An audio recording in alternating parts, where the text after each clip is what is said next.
Hello friend, welcome back to my channel. मैं तारा स्वागत करती हूँ मेरे चैनल तारा सिस्टर की टिप्स में। तो कैसे हैं आप, ये बताने के लिए कमेंट बॉक्स में जय माता दी जरूर लिखें। तो चलिए फ्रेंड, आज के इस वीडियो में हम शेयर करने वाले हैं कि पति किसी और में इंटरेस्टेड हैं, चोरी छुपे किसी और को देखते हैं, किसी और को लाइन मारते हैं, तो ऐसे में क्या करना चाहिए। तो फ्रेंड, वीडियो को फुल वॉच जरूर करिएगा, वीडियो को पूरा देखिएगा, आपको बहुत अत्यधिक इस वीडियो से लाभ मिलेगा। अगर वीडियो थोड़ी सी भी पसंद आती है तो वीडियो को एक लाइक और चैनल को सब्सक्राइब जरूर कर लीजिएगा, बेल आइकन को भी दबा दीजिएगा, जिससे कि मेरे नए नेक्स्ट वीडियो का नोटिफिकेशन आपके पास तुरंत पहुंच सके। तो चलिए फ्रेंड, वीडियो को शुरू करते हैं। देखिए फ्रेंड, आजकल बहुत सारे घरों में पति पत्नी के बीच झगड़े का कारण यही हो गया है कि पति पत्नी पर शक करते हैं, पत्नी पति पर शक करते हैं। कभी कभी ये शक होता है, लेकिन कभी कभी शक हकीकत में बदल जाता है।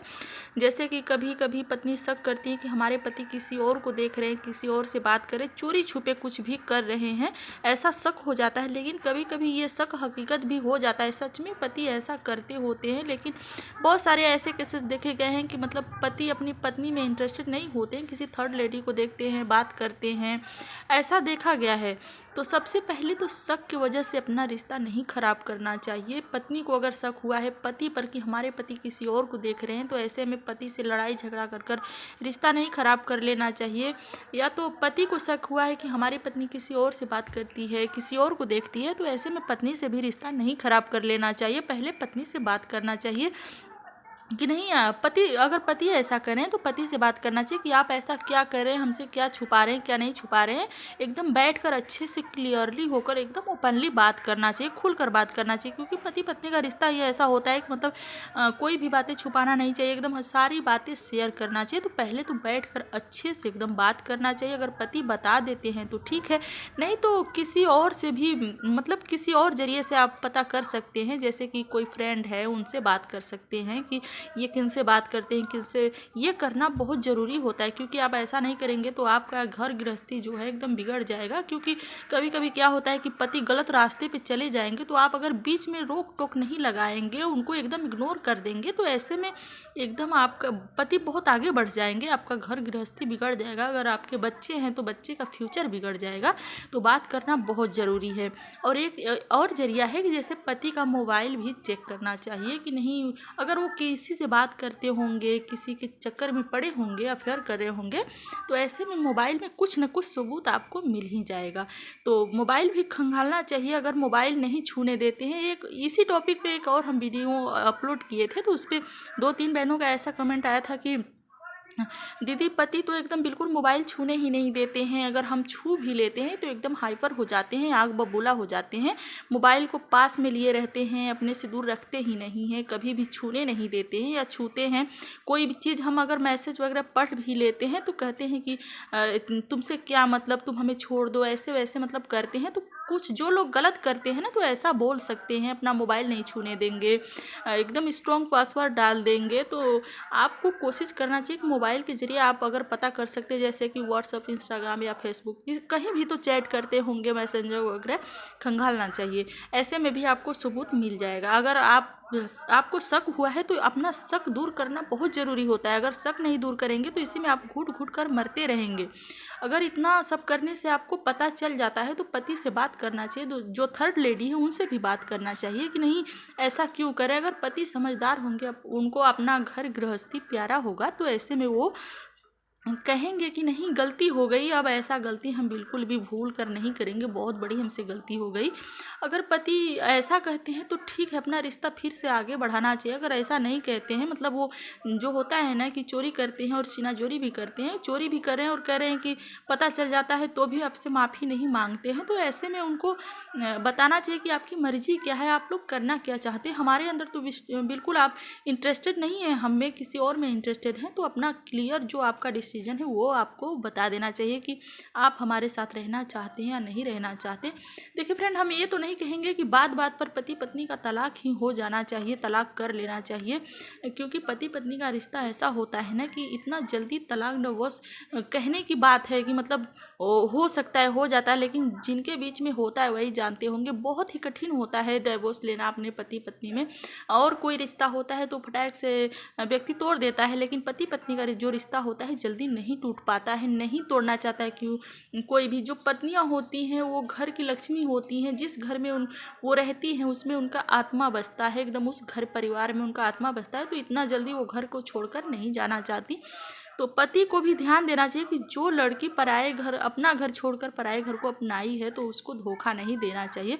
थोड़ा सा दिमाग से सोचना चाहिए कि नहीं, धोखा देने से कोई भी फायदा नहीं है, बिल्कुल भी किसी के चक्कर में नहीं पड़ना चाहिए। ऐसा करने से आपका तो जीवन बर्बाद होगा ही होगा, आपके परिवार का, आपके बच्चे का फ्यूचर एकदम बिल्कुल ख़राब हो जाता है। जिनके बच्चे होते हैं फ्यूचर एकदम बिल्कुल ख़राब हो जाता है, क्योंकि पति पत्नी जो होते हैं हर वक्त टेंशन में रहेंगे, शक की वजह से टेंशन में रहेंगे, बच्चे को अच्छे से परवरिश नहीं देंगे, हंसी खुशी से रहेंगे नहीं। जिस घर में पति पत्नी हंसी खुशी से नहीं रहते हैं उस घर में बिल्कुल भी बरकत नहीं होता, सुख समृद्धि नहीं होता, घर परिवार के लोग आगे नहीं बढ़ पाते हैं, अच्छा नहीं सोच पाते हैं। तो बहुत ज़रूरी होता है कि पति पत्नी का रिश्ता एकदम मजबूत हो और एक दूसरे से एकदम सहमति से रहें, प्यार से रहें, तभी घर आगे बढ़ सकता है।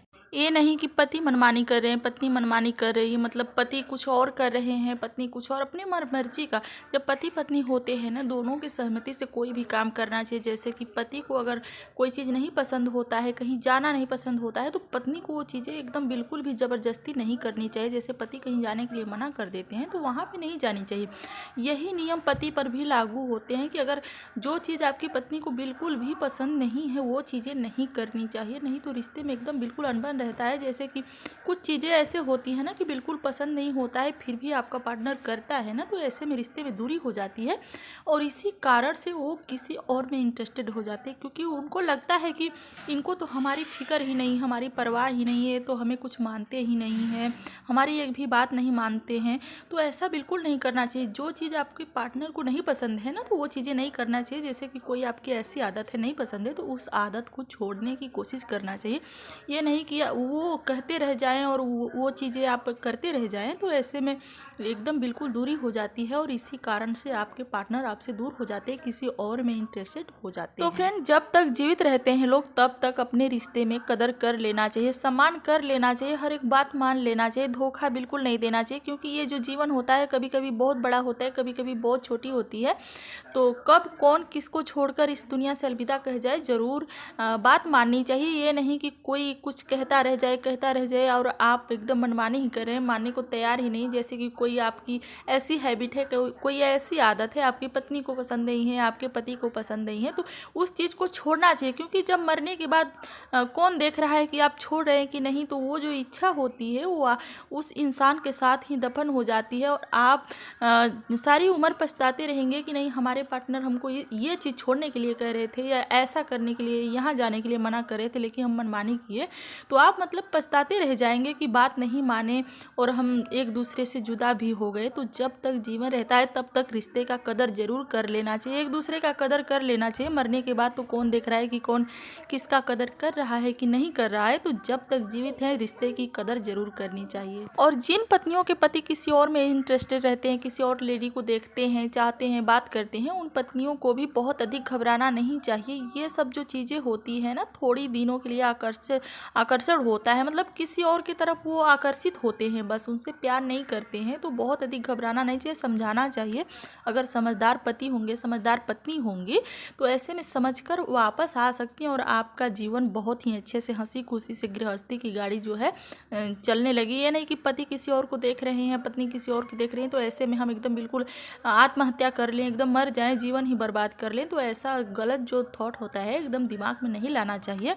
पॉजिटिव सोचना चाहिए कि हम कैसे समझाएं अपनी क्योंकि कभी कभी लोग गलत रास्ते पे थोड़ी देर के लिए भटक जाते हैं, चले जाते हैं, किसी और से आकर्षित हो जाते हैं, प्यार नहीं करते हैं कि वो प्यार कर रहे हैं, आकर्षित हो जाते हैं और गलत रास्ते पे चले जाते हैं। तो समझाने की ज़रूरत होती है। अगर पत्नी गई हो तो पत्नी को समझाना चाहिए। पति अगर कोई समझाने से समझ जाता है तो ठीक है, अगर नहीं समझना चाहता है, जानबूझकर उसमें कूदना चाहता है, बुराई में एकदम कूदना चाहता है, तो ऐसे में बिल्कुल छोड़ देना चाहिए। उसके हालत पर एकदम उनके हर चीज़ को इग्नोर करना चाहिए और अपने बारे में सोचना चाहिए, अपने लाइफ के बारे में सोचना चाहिए कि जो इंसान हमें छोड़कर किसी और को देख रहा है, हमारी फिक्र ही नहीं है कि हम जिए मरे, दुख में है, मुसीबत में है, कैसे हैं कैसे नहीं है, तो उस इंसान के लिए हमें आत्महत्या नहीं करना है, दिन रात कोना पकड़कर रोना भी नहीं है, एकदम अच्छे से जीना। अगर बच्चे हैं आपके तो बच्चों का अच्छे से परवरिश करना है, बच्चों को अच्छे संस्कार देना, अच्छे चीज़ सिखाना है कि एकदम अच्छे से, मतलब बुराई क्या होती है, अच्छाई क्या होती है, इसमें फ़र्क बताना पड़ता है कि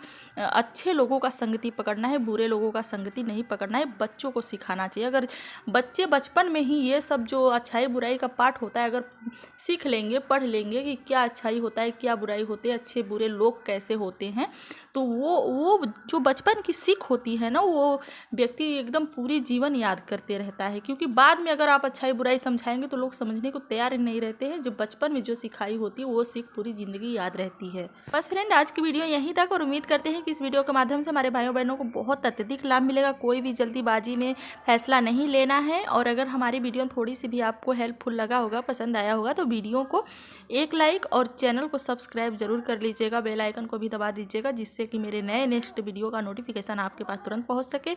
और हम मिलेंगे अब नेक्स्ट वीडियो में। तब तक के लिए अपना और अपने परिवार का ध्यान रखिए। बहुत ही अच्छे से खुश रहिए, स्वस्थ रहिए, मुस्कुराते रहिए और हमें दीजिए इजाज़त। नमस्कार, जय माता दी।